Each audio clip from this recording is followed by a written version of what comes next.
There's been an explosion at a chemical factory in New Germany in KwaZulu-Natal. That's not far from Pinetown. 2 people have been taken to hospital with life-threatening injuries. 6 others have escaped with moderate injuries. We also understand the road leading to the factory has been closed. Fire engines, rescue personnel are on the scene. I want to take you live now to reporter Thuba Vilane, who has just arrived outside the factory. Thuba, good afternoon to you. What do you know? Set the scene. And I understand you have a senior emergency officer with you.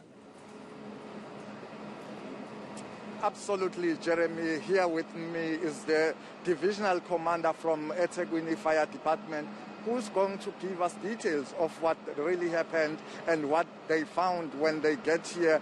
But so far what we know is that at around about 11:30, there was a fire that broke out at this chemical factory. We know that the factory deals with petroleum jelly as well as things like hand sanitizers. And then the cause of the fire, it's not clear what is the cause. But I'm going to speak to him now to give us the details. Baba, thank you so much for your time. What do we know for now?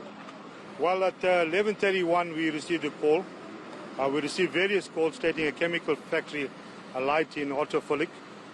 We sent the normal turnout to arrive. When they arrived, they couldn't make an attack because this type of fire, being a chemical fire, one requires copious amounts of water. And we have to work with the water in our tanks together with the water from the hydrant. And the hydrants have malfunctioned in this area. So therefore I had to make more requests from various other regions, bring in more fire trucks, more water tankers to come over to assist. So once we had all the resources available, we made an attack. Remember, we've had a total of 20 propane gas cylinders at 9 kg that exploded. I've had 10 tons sanitizers, which comprise of 70% alcohol. I've had acetone, 50 kgs, hydroperoxide, all highly flammable liquid stuff. So it is a massive fire, and as you can see the wind, it was much worse when we arrived. So that actually got the fire to spread more rapidly and made conditions very, very difficult. But I think the good news is there was no one fatally wounded in this massive fire, but we did have 13 people injured. I've had a total of 7 people that was burnt, sustained burn injuries from this fire. 2 was the red coat patients, and the other 6 were taken for smoke inhalation. They all were taken to St. Augustine's Hospital. They're all stable. There's 2 that's a red coat patient at this stage. We haven't done a preliminary investigation as such to decide what is the cause of the fire.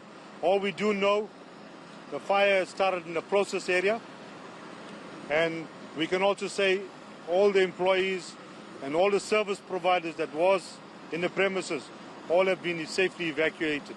At one stage, I know I was put under tremendous fear because 2 people were not accounted for from the boiler company. But after doing further investigations, intensive investigations, we found they did manage to evacuate safely. I see that your team is still busy on the scene. Any possible threat? No, at this stage, none. As you can see, the fire in the background is a 10-ton petroleum jelly. Unfortunately, this petroleum jelly is about, I would say, about 70% full, and it's making it difficult. We were going to expose all the contents into a bonded area, but unfortunately, this bonded area hasn't been designed to cope with that quantity, so therefore we can't do that. So I'm just going to have a meeting with my sector command, station commanders, and we'll decide on a very effective strategy to extinguish it. We also had a fire in the adjacent factory in the rear of this building. We managed to extinguish that fire.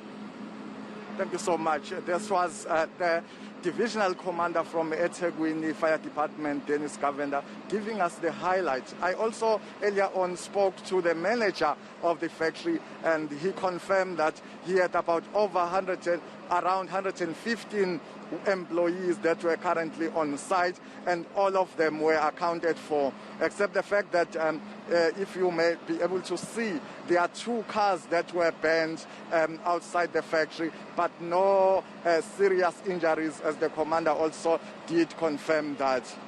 And Thuba Vilane, you'll need to ask some serious questions of the local municipality as to why the fire hydrants, as was suggested to you, are malfunctioning. Stay on the story. We'll get back to you throughout the course of the afternoon. Thuba Vilane in New Germany.